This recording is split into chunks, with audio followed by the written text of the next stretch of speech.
statewide drive. Have you ever been in a situation where you couldn't afford to buy a blanket, something as simple as clothes for your kids, or maybe you didn't have an oven but you couldn't afford to buy a microwave? There are plenty of people around who are actually in that sort of situation, dreaming of a store where everything is free. Today, a bloke by the name of Simon Ellis, who's a Morwell dad, he's the former president of Voices of the Valley, and he's now chairman of the Latrobe Valley Support Network, opened a store in which everything is free.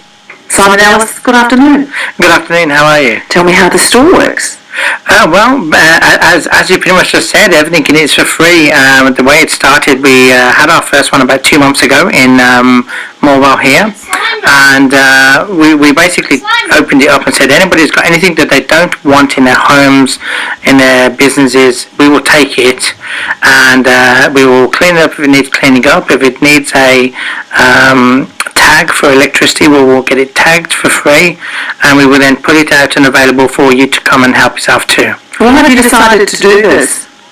Well, there's many reasons. I suppose one of the reasons is during the more Mindfire, we found out there's a lot of services which aren't available or to everybody.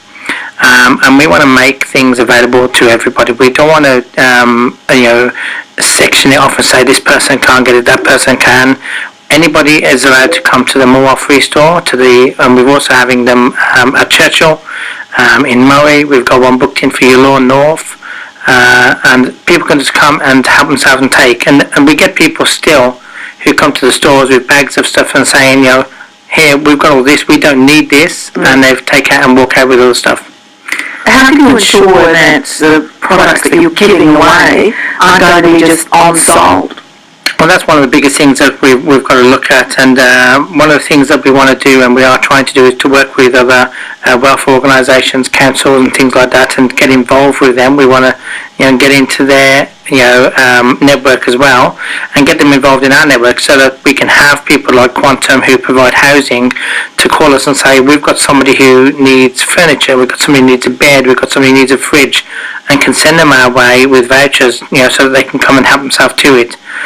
One thing, for example, with Quantum, they can't give somebody a swag, so if they can't give them housing and this person can't, provide themselves somewhere to cover up, we're working now with the Melbourne Swags to give a swag away, and so we're going to have them available, so if somebody is homeless and they want to be able to, get a blanket or get a swag, they can come and get it from us free of charge.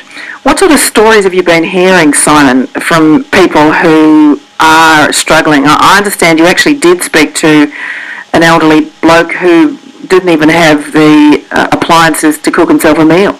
Yeah, just this Sunday just gone, a gentleman came in, and we had a microwave brought in, we had it cleaned and checked and tested and tagged, and he came in, he had no way of cooking anything, he had no facilities in his property for cooking, and there was a microwave sitting there. He said, can I take it? And he goes, how much is it? And we said, free. And he said, what do you mean free? I go, there's no cost. I said, you want it? You grab it, it's yours. And he couldn't believe it, so took it. I mean, that's heartbreaking that people can't even afford $99 to buy a microwave so they can cook food. Yep, we had one lady come through, has got a newborn baby. She had no cot or anything else, and she had very little baby clothing. We had a cot come in the last free store, and we gave it to her. We said, here you go, here's a cot, and we had it all cleaned and everything else. Same again, new mattress on it and blankets and that for the baby. And we came through, we've got an abundance of clothes, and said, what do you want? And she went through and she took a heap of baby clothes and was over the moon for it. Was it the Hazelwood fire that sparked your interest in doing something like this, Simon? Yeah, we started with Voices of the Valley. I used to, as you said, the former president of Voices of the Valley, and one thing we wanted to do was to make sure that we can provide the help to people in the area who can't get the help, because we found out that there's not a lot of people who are offering this help free of charge. And so we thought, rather than saying, sorry, we don't have it for you, sorry, you can't have it, we've got it and we're giving it for free.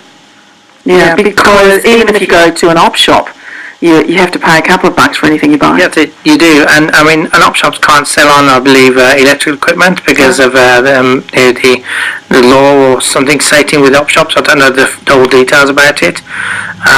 But the one thing that we can do is we've got an electrician who tests and tags all the equipment for us to make sure that it is safe, so that we can then pass it on to someone to use. It's a great initiative. Where can people go if they want to find you? Well, we've got the new website just launched on the 1st of August as well, which is the Latrobe Valley Support Network.com.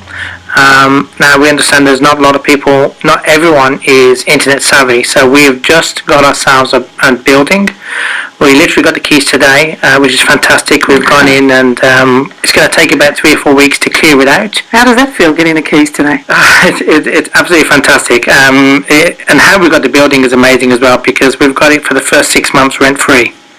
Wow. It's an enormous factory. It's on just over an acre of land, and the plans we have, obviously, we've got more land and more property than we know what to do with right now, and so we're asking as well for people to help. We need tradesmen who are willing to come in and say, look, we'll help you put the new doors in, we'll help you with the electrics, we'll help you with the the fencing and the car park. But there's a lot of stuff in there which we've acquired as well. They've said everything that's in here is yours, you can have it all.